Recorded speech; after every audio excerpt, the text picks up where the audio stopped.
سلام فتوات خطاتلت زمادب انكوع ناب سينمانا قطر خلتا بدحن مزاخم كنت لمد سابسكرايب مقار بيتسمنا يخونو ذا فيديو تفاتيهم ماون لايك مقار كترسعو سنة صانحت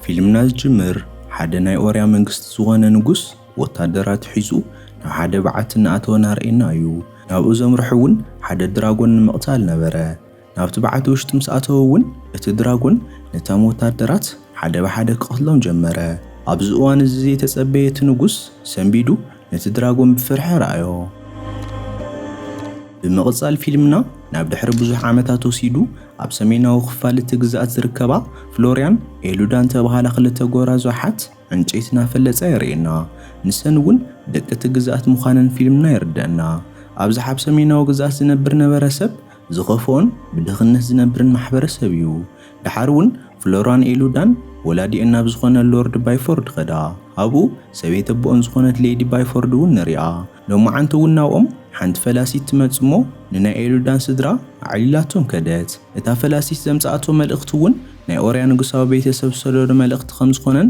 እቲ ልኡል ንኤሉዳን ክምርዖ ከም ዝደሊ ዝገልጽ ነበረ ኤሉዳ እዚ ምስ ሰምዐት ፈቃደኛ ይነበረትን ኮይኑ ግን ግዛኣቶም ንዓመታት ብጥሜት ይሳቀ ስለ ዘሎ ንሳተ ተመሪዓ ኸኣ ነዚ ክትፈትሕ ስለ ትኽእል ነቲ ግዛኣቶም ክትብል ጥራሕ በቲ ሓሳብ ተሰማምዐት ድሕሪ ውሕዳት መዓልታት እውን መላእ ስድራ ኤሉዳ ናብቲ ዓቢ ኦርያ ዝርከበሉ ግዛኣት ኣምርሑ ናብኡና ቀረቡ ምስ መጽውን እታ መርከቦም ናብ ሓደ ብትክ ተሸፈነ ቦታ ኣተወት ኣብ ውሽጢ ትትክውን ኣዝዩ መፍርሒ ምስልታት ተዓዘቡ ድሓር እውን ናብቲ ዓቢ ቤተ መንግስቲ ምስ በጽሑ ኣዝዩ ድሙቕ ኣቀባብላ ተገበረሎም እቶም መገልገልቲ እውን ነናብ ክፍሎም ወሰድዎም ንጽባሕይቱ እውን ምስቶም ንጉሳውያን ዓሌት ከም ዝረኸቡ ተዘረቦም ድሓር ድማ ኤሉዳ ሻወር ምስ ወሰደት ኣብ በረንዳ እንተላ ሓንቲ ብናሃንተ ዓድመ ትርከብ ቆልዓ ብርሑቕ ረኣየታ ድሓር እውን ሓንቲ መገልገሊት መጽያ ናብ መደቀስ ክፍላ ወሰደታ ኮይኑ ግን ኤሉዳ እቲ ቦታ ሓድሽ ስለ ዝኾና ክድቅስ ኣይከኣለትን ጽሩይ ኣየር ንምውሳድ እውን ዳግማይ ናብቲ ብራንዳ እንትወፅእ እቲ ዓንተው ዝረኣየታ ቆልዓ ኣብ ውሽጢ ክፍላ ዝኾነ ዓይነት መብራህቲ ከም ዘይብረት ተዓዘበት ከምኡ እውን ኣብ ጥቂኣ ዝርከብ ሓደ ባዕቲ ሓደ ሓዊ ናበርህ እናጠፍአን ረኣየት በዚ ተደናጊራ እውን ናብ ድቃሳ ተመልሰት ንጽባሕይቱ ንጉህ እውን ናይ ኤሉዳ ስድራ ምስቶም ንጉሳውያን ዓለት ተራኸቡ እታ ንግስቲ ናይቲ ግዛት ኤዛቤል ከምኡ እውን እቲ ልኡል ሄነሪ መጽዮም ተላለይዋ ድሕሪኡ እውን እቲ ልኡልን ኤሉዳን ብዝበለጸ ክላለዩ ምእንታን ሓቢሮም ንዓለልዎ ክገብሩ ጀመሩ ንልኡል ሄነሪ እውን ኤሉዳ ብጥበባዊ ክእለታ ብደብዳቤ ምስ መስገነቶ ብዛዕባ እትጎቦ ዝረኣየቶ ሓዊ ሓተተቶ ሄነሪ እውን ንሱ ካብቶም ኣባሓጎታቶም ካብ ዘብዕልዎም ሰለስተ ጥንታውያን ጽምብላት ሓደ ከም ዝኾነ ተዛረባ ወሲኹ እውን እቲ መርዓናሃቶም ምስቲ ጽምብል ብተመሳሳሊ ግዘን መዓልተን ከም ዝኾን ተዛረባ እዚ ከምዚ ኢሉ እንተሎ ኣብቲ ቤተ መንግስቲ ወላዲ ኤሉዳ ዝኾነ ሎርድ ባይፎርድ ምስታ ንግስቲ ብዛዕባ ዝነበሮ ስምምዕነት ዕሊሉ ወደአ ኮይኑ ግን ባይፎርድ እቲ ስምምዕነት ተዋሓጠለ ይመስልን ሰበይቱ እውን ዝሪኣ እንታይ ኮይኑ ከም ዘሎ ሓተተቶ ኮይኑ ግን ንሱ ምንም ከም ዘይተፈጠረ ተዛረባ ብድሕሪኡ ግን ሰበይቱ እቲ ነገር ስለ ዘይጣዓማ ናብታ ንግስቲ ኸይዳ ክትዕልላ ጀመረት ኮይኑ ግን ሕጂ እውን ዕላል ናይታ ንግስቲ ባህ ስለ ዘይበላ ምሸት ናብ ጓላ ኤሉዳ ኸይዳ እዚ መርዓ ክግበር ከም ዘይትደሊ ተዛረበታ ኮይኑ ግን ኤሉዳ ንሳ ወላዲኣ ዝበላ ጥራሕ ከም ትገብር ተዛረበታ ድሓር እውን ሎርድ ባይፎርድ መጽዩ ንኹለን ንኽድቅሳ ሓበረን ኣብ ዝቕጽል መዓልቲ እተን መገልገልቲ ናይቲ ንግስና ንኤሉዳ መርዓ ከዳልዋ ጀመራ እቲ መርዓ እውን ተጀመረ ካቲዮም እውን ምስ ኣሰሩ ተሰዓዓሙ ድሓር እውን ኤሉዳ ንስድራ ክትሰናበት ጀመረት ብምቕጻል እውን ሕጽያ ሄነሪ ናብ ሳንጃ ሰቒሉ ናብቲ ጽምብል ጥንታዊ ስርዓት ይግበረሉ እዩ ናብ ዝበላ ጎቦ ወሰዳ ናብኡ ምስ በጽሑ ኤሉዳ ኣብኡ ብዙሓት ናይ ወርቂ ማስኬራ ዝገበሩ ሰባት ምስ ረኣየት ኣዝያ ሰንበደት ድሓር እውን ሓንቲ ፈላሲት መጽያ ኤሉዳ ነቲ ግዛኣቶም ከም ተገልግል ዘርኢ ምልክት ኢላ ሓደ ወርቃዊ ሳንቲም ሃበታ ብድሕሪኡ እውን ናብ ውሽጢ ኣተዉ ኤሉዳ እዚ ጽምብል ዝበልዎ ነገር ኣዝዩ ደናገራ ቀፂላ እውን እታ ፈላሲት ናይ ሄነርን ኤሉዳን ኣዳው ሓሪዳ ብንእሽተይ ደሞም ክትሓዋወስ ገበረት ቀፂሉ እውን ኤሉዳ እቲ ስርዓት ከም ተወድአ ምስ ተዘረባ ነቲ ተዋሃባ ሳንቲም ናብቲ ገደል ክትሽንድዋ ተገብረት ብድሕሪኡ እውን ሄነሪ ሓቂፉዋ ነቲ ድልድል ክሓልፍ ጀመረ ሃንደበት ግን ብዘይግመት መልክዑ ይቕረታ ብላ እሞ ናብቲ ገደል ሸንድዮ ጽደፋ ኤሉዳ እውን ናወይት ናብቲ ገደል ወደቐት ድሓር ግን ዕድል ጌራ ብህይወት ምስ ተረፈት ኣብቲ ውሽጢ ኮይና ክትእው ጀመረት። ምርኢትና እውን ኣብቲ ውሽጢ በዓቲ ሓደ ዓብይ ድራጎን ቁሊሕን ትብል የርእየና ኮይኑ ግን ሕጂ እውን ኤሉዳ ንሓገዝ ምምሕፃና ቀጸለት። ኤሉዳ እውን መወዳእታ ተስፋ ክስእን ጀመረት። ሕጂ ዘለዋ ብሕታዊ ኣማራጺ ካብቲ ድራጎን ምህዳም ጥራሕ እዩ። ንምህዳም ኣብ ትፍትነሉ እዋን ግን ሸታሒላ ወደቐት። በዚ እውን ካልእ ማህሰይቲ በጽሓ። ኣብኡ ወዲቓ እንትላ እውን ብዙሓት ናሃታ ዘይኮኑ መጋየፅታት ተዓዘበት። ካብዚ እውን ልክዕ ኸምኣ ብዙሓት ነቲ ድራጎን መስዋእቲ ተገበራ ኣዋልድ ከም ዘለዋ ተረድአት። ካብኡ እውን ሓንቲ ብሓዊ ትቃጸል ነበረት ዑፍ ናብኣ መጸት። ኤሉዳ ድማ ብጨርቃ ጌራ ነቲ ሓዊ ምሰጥፈአትላ ካልኦት ከም ጣዕፍ ዝኣመሰላ ብዙሓት ኣዕዋፍ ናብኣ መጻ። ንውሕዳት ደቓይቕ እውን ኣብ ልዕሊኣ ምስ ነፈራ እቲ ድራጎን ናብ ኤሉዳ ክመጽእ ጀመረ። ንሳ እውን ናጎየት ክትሕባእ ፈተነት። እቲ ድራጎን እውን ሕድሕድ ናይቲ ንጉስ ዓሌት ዝኾነ ሰብ ዋጋ ክኸፍል ከም ዘለዎ ብምዝራብ ኣብ ውሽጣ ዘሎ ደም ናይ ንጉሳዊ ደም ከም ዝኾነ ሓበራ።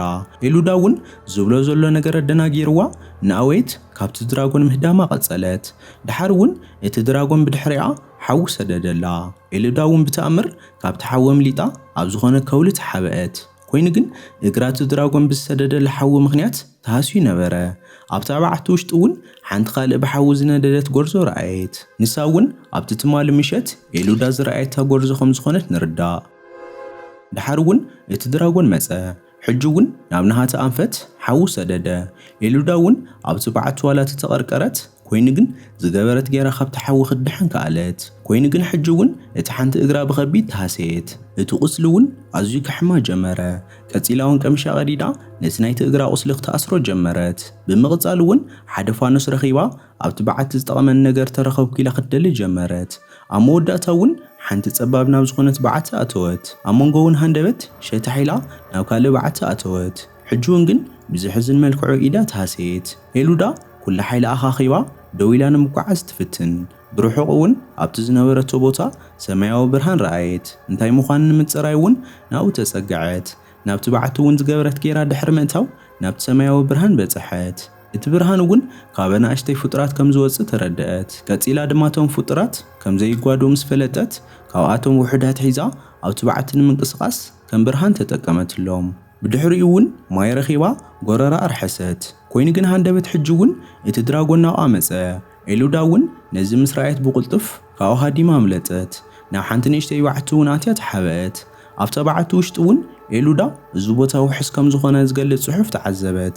ከምኡ እውን በዝሒ ዘለዎም ኣስማት ናይ ኣዋልድ ኣብቲ መንደቕ ከም ተጻሓፈ ተዓዘበት። እዚ እውን ኣዝየን በዝሒ ዘለዎን ኣዋልድ ነቲ ድራጎን መስዋእቲ ከም ተገበራ ንርዳእ። ድሓር እውን ኤሉዳ ንእሽተይ ምስ ዕረፈት ኣብ እግራ ነበረ ቁስሊ ንሓወየ ኸደ። እዚ ዝኾነሉ ምኽንያት እውን እቶም ዓንተወ ዝሓዘቶም ሰማያዊ ፍጡራት ኣብ እግራ ጌራቶም ብምንባር እዩ። እቶም ፍጡራት እውን ናብ ካልእ ዝቆሰለ ኣካላታ እናገበረት ቁስላ ክትሕዊ ጀመረት። ድሓር እውን ኣብታ በዓቲ ዳግማይ ካልእ ዓብይ መንደቕ ረኣየት። ኣብቲ መንደቕ እውን ገለ ተሰኣለ ካርታ ከም ዘሎ ዝተብህለት። እቲ ካርታ እውን ካብቲ በዓቲ ከውፃእ ዝኽእል ኣንፈት ዝሕብር ነበረ። ብምቕጻል እውን ንሱ ተዓዚባ ካብቲ በዓቲ ንምውፃእ ጉዕዞ ጀመረት። ኣብ መንገዳ እውን በዝሒ ዘለዎም ክሪስታላት ተዓዘበት። እቶም ክሪስታላት እውን ተዋጋእቲ ስለ ዝነበሩ ካብ ጌራቶ ነበረት ቀምሽ ቀዲዳ ንሓኾረት ክትድይብ ወሰነት። ንእሽተይ ምስ ሓኾረት ግን ሕጂ እውን እቲ ድራጎን መጸ። ኮይኑ ግን ጉድኣት የብፅሕላን ነይሩ። ኤሉዳ ዝገበረት ጌራ በቶም ክሪስታላት ንላዕልና ወፀት ዋላ ተኾነት። ኮይኑ ግን እቶም ክሪስታላት ተሰበርቲ ብምንባሮም ፈታኒ ኾና። ኣብ መወዳእታ ግን ዝገበረት ጌራ ኣብቲ ጫፍ በጽሐት። ኮይኑ ግን ሕጂ እውን ናብ ጫፍ ምስ ወፀት ዘላቶ ቦታ ኣብ ሓደ ዓብይ መውረዲ ዘይብሉ ጎቦ ምዃና ምስ ተረድአት ብዕድላ ሓዘነት። ሃንደበት እውን ብርሑቕ ሰባት ሪኣ ንኽሕግዝዋ ዋላ ተተማሕፀነት። ኮይኑ ግን ክሰምዕዋ ኣይከኣሉን። ኣብዚ ህሞት ንሱ እውን እቲ ድራጎን ናብኣ መጸ። ሓዊ ሰዲዱ እውን ክቐትላ ክብል ሃንደበት ካብ ውሽጢ እቲ በዓቲ ኤሉዳ ዝብል ድምፂ ሰምዑ። እቲ ድራጎን እውን ነዚ ምስ ሰምዐ ብቕልጡፍ ናብቲ በዓቲ ተመልሰ። ንኤሉዳ ዝፅዋዕ ነበረ እውን ወላዲኣ ሎርድ ባይፎርድ ነበረ። ወላዲኣ እውን ድሃይ ጓሉ ስኢን እዩ ናብዚ ዝመጸ። ኤሉዳ እውን ናብቲ በዓቲ እናተመልሰት ተላ ኣብ መንገዳ ሰለስተ ዝሞተ ንእሽተይ ድራጎን ተዓዘበት። ኣብዚ እዋን ፊልምና ናብ ድሕሪት ይወስደና። እተፈለማ ምርኢትና ዝረኣናዮ ንጉስ እውን ነቶም ሰለስተ ንኣሽተይ ድራጎን ከም ዝቀተሎም ንርዳእ። እቲ ዓብይ ድራጎን እውን ካብ ሽዑ ብሰንኪ እዩ ናይ ንጉሳዊ ደም ዘለዎ ሰብ ኩሉ ንመስዋዕቲ ንኽቀርበሉ ዝደሊ ዝነበረ። ፊልምና እውን ናብ ሕጂ የምፀና። እቲ ድራጎን እውን ናብቲ ድምፂ ዝሰማዓሉ ቦታ ኸደ። ሃንደበት እውን ነቶም ምስ ናይ ኤሉዳ ወላዲ ዝመፁ ሰባት ሓደ ብሓደ እናኣረየ ይቀተሎም። እቲ ድራጎን እውን ናብ ናይ ኤሉዳ ወላዲ ምስ መፀ ወላዲ ኤሉዳ ነታ ገለ ዘይትፈልጥ ጓሉ ክወስዳ ከም ዝመፀ ነቲ ድራጎን ተዛረቦ። ሰይፉ ኣውፂኡ እውን ነቲ ድራጎን ክወግኦ እንትፍትን እቲ ድራጎን ብጭራቱ ይሕዞሞ ናብ መሬት ብሓይሊ ሸንዶ። ድሓር እውን እቲ ድራጎን ናብ ወላዲ ኤሉዳ ተፀጊዑ ጓሉ ክፅዋዓ ምእንታን ኣዘዞ። ኣብዚ እዋን እውን ኤሉዳ ተሓቢኣ ኩሉ ዝኾን ዘሎ ነገር እናርኣየት ነበረት። ወላዲ ኤሉዳ እውን ንኤሉዳ ካብ ዝተሓባእኽዮ ከይትወፅእ ዛጓለይ ብምባል ተዛረባ። እቲ ድራጎን እውን በዚ ተግባር ኣዝዩ ሓሪቑ ሽዑ ንሽዑ ቀተሎ። ኣብዚ እዋን እውን እቲ ድራጎን ዝኾነ ድምፂ ይሰምዖ እሞ ናብቲ ድምፂ ዝሰማዓሉ ቦታ ኣምርሐ። ኤሉዳ እውን ብቕልጡፍ ናብ ጎየት ናብ ወላዲኣ እንትትኸድ ወላዲኣ ቅድሚ ማቱ ግንባሩ ስዒማ ከም ትፈትዎ ተዛረበቶ። ድሓር እውን ኤሉዳ ወላዲኣ ዝመፃሉ ገመድ ተጠቂማ ካብቲ ቦታ ንምህዳም ጀመረት። ቅድሚ ላዕሊ ምውፃእ ግን እቲ ድራጎን መፂኡ ሓዊ ሰዲዱ ከጥቃዓ ፈተነ። ኮይኑ ግን ድሕሪ ብዙሕ ፈተነ ኤሉዳ ሰሚሩላ ካብቲ በዓቱ ወፀት። ብቕልጡፍ እውን ኣብ ደገ ዝነበረ ናይ ወላዲኣ ፈረስ ሒዛ ካብቲ ቦታ ክትሃድም ጀመረት። እቲ ድራጎን እውን ይስዕባ ስለ ዝነበረ ካብቲ ፈረስ ወሪዳ ኣብ ሓደ ከውሊ ተሓቢያ ዓሸወቶ። እቲ ድራጎን እውን በዚ ነገር ሓሪቑ ኣብ ልዕሊ እቲ ደበና ሕርቃን ዘምፀኦ ናይ ሓዊ ማዕበል ኣልዕለ። እታ ንግስቲ እቲ ግዝኣት ኢዛቤል እዚ ምስ ረኣየት ኤሉዳ ከም ዘምለጠት ተረድኣ። ስለዚ እውን ኣብ ክንዲ ኤሉዳ ንሓፍታ ፍሎርያ ነቲ ድራጎን መስዋዕቲ ክትገብራ ሒዛታ ኸደት። ድሓር እውን ኤሉዳ ካብቲ ተሓቢኣቶ ነበረት ምስ ወፀት ንሰበይቲ ኣቦኣ ሌዲ ባይፎር ረኸበታ። ኤሉዳ እውን ወላዲታ ብና ኢዛቤል ከም ተጎድአት ተዓዘበት። ቀፂላ እውን ወላዲታ ንሓፍታ ኣብ ክንዳ ነቲ ድራጎን መስዋዕቲ ክገብርዋ ከም ዝወሰድዋ ተዛረበታ። ኤሉዳ እውን ነዚ ምስ ሰምዐት ብቕልጡፍ ፈረስ ናይ ወላዲታ ሒዛ ሓፍታ ንምድሓን ናብቲ በዓቲ ተመልሰት። ብኻልእ ገጽ እታ ንግስቲ ናይ ባዕላ ደም ምስ ናይ ፍሎርያ ደም ሓዊሳ ነቲ ስርዓተ ካይዳ ናብቲ ገደል ኣፅደፈታ። እቲ ድራጎን እውን ንፍሎርያ ሓዛ። ኮይኑ ግን ንዓዓን ዘይምቕታል መረፀ። ምክንያቱ ሓፍቲ ኤሉዳ ንዓዓ ንምድሓን ከም ትመፅእ ስለ ዝፈልጥ እዩ። ኤሉዳ እውን በቲ ዝሃደመትሉ ገመድ ጌራ ናብቲ በዓቲ ኣተወት። ቀፂላ እውን ነቲ ድራጎን ንምድንጋር መፃወድያታት ከተዳሉ ጀመረት። ብምቕፃል እውን እቲ ድራጎን ድምፂ ሰሚዑ ናብቲ ቦታ እንትኸድ ኤሉዳ ከዓ ናብ ሓፍታ ኸደት። ብቕልጡፍ እውን ሓፍታ ምስ ረኸበታ ክትሕባእ ገበረታ። እቲ ድራጎን እውን ገለ ነገር ብዘይምርካቡ ተመሊሱ ናብ ቦትኡ መፀ። ሃንደበት እውን ኤሉዳ ጉራዳኣ ሒዛ ፀናሓቶ። ኤሉዳ ክትዛረብ ጀመረት። እቶም ንጉሳውያን ዓለት ይዕሽው ከዮም ዘለዉ ብምባል ተዛረበቶ። ኮይኑ ግን እቲ ድራጎን ኣይኣመናን። ኤሉዳ እውን ከም ዘይፋትሓ ምስ ተረድአት እቲ ድራጎን ሓዊ ክሰደላ ክብል ብቕልጡፍ ኣፉ ወጋኣቶ። በዚ ዝሓረቐት ድራጎን እውን ደፊኡ ናብ ኣብኡ ነበረ ቃላይ ኣእተዋ። ድሓር ድማ ኤሉዳ ካብቲ ማይ ምስ ወፀት ሓፍታ ፍሎርያ ነቲ ሰይፋ ሸንደወትላ። ዳግማይ እውን እቲ ድራጎን ናብኣ መፀ። ኣብ መወዳእታ እውን ብእግሩ ረጊፁ ክቐትላ ተዳለወ። ኮይኑ ግን ሃንደበት ኤሉዳ ሰይፋ ስሒባ ዓይኑ ወጋኣቶ። ካብኡ ነፃ ምስ ወፀት እውን ዳግማይ ክሳዱ ወጋኣቶ። እቲ ድራጎን ግን ገለ ይኮነን ነይሩ። በዚ ተግባር ሓሪቑ እውን ዳግማይ ወቂዑ ኣውደቓ። ኣብ ማእኸል እውን ኤሉዳ ዝኾነ ሓሳብ መፀላ። ቀፂላ እውን ነቲ ድራጎን ብዘረባ ትሕርቆ እሞ ንሱ ድማ ሓሪቑ ሓዊ እንትሰደላ እቲ ዝሰደደላ ሓዊ ተመሊሱ ንዕኡ ከባርዖ ገበረት። በዚ ምክንያት እውን እቲ ድራጎን ክነድድ ጀመረ። ብምቕፃል እውን እቲ ድራጎን ነፍሱ ከይሓለፈት ከላ ኤሉዳ እቶም ናይ ንጉሳውያን ዓሌት ናብኡ ንመስዋዕቲ ዝሰድዎን ጎርዘታት ገለ ዝፈልጥዎ ነገር ከም ዘይብለንን ብዘይ ሓጢያተን ከም ዝብደላን ተዛረበቶ። ንነዊሕ እዋን እውን ናሃቶም ደም ፈሊጦም ናብ ናሃተን ደም ሓዊሶም ከም ዘዕሸውዎ እውን ወሲኻ ተዛረበቶ። እቲ ድራጎን ድማ እዚ ምስ ሰምዐ ኣዝዩ ተጣዓሰ።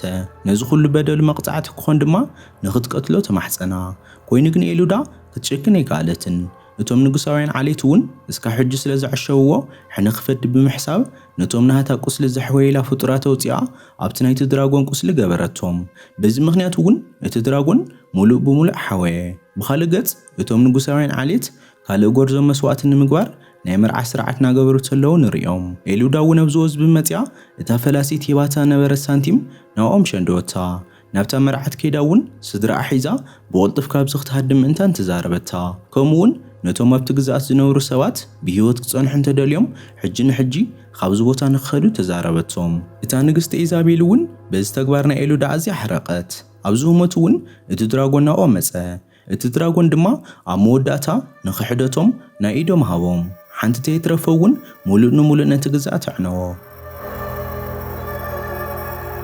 ድሕሪ መዓልትታት እውን ኤሉዳ ሓፍታ ፍሎሪያን ሰበይቲ ኣቦኣን ብዙሓት ኣዋርቕን መጋየፅታትን ክባራት ናውትን ሒዘን ናብቶም ብጥሜትን ድኽነትን ዝሳቐዩ ዘለዉ ንሃተን ሰባት ብመርከብ ጽዒነን ጉዕዞ ጀመራ።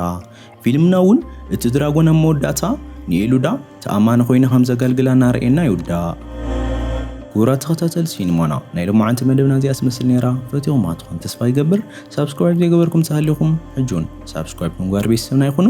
እስካብ ብቐጻላይ መደብ ንረኸብ። ናይ ጻሕሳ ይበለና።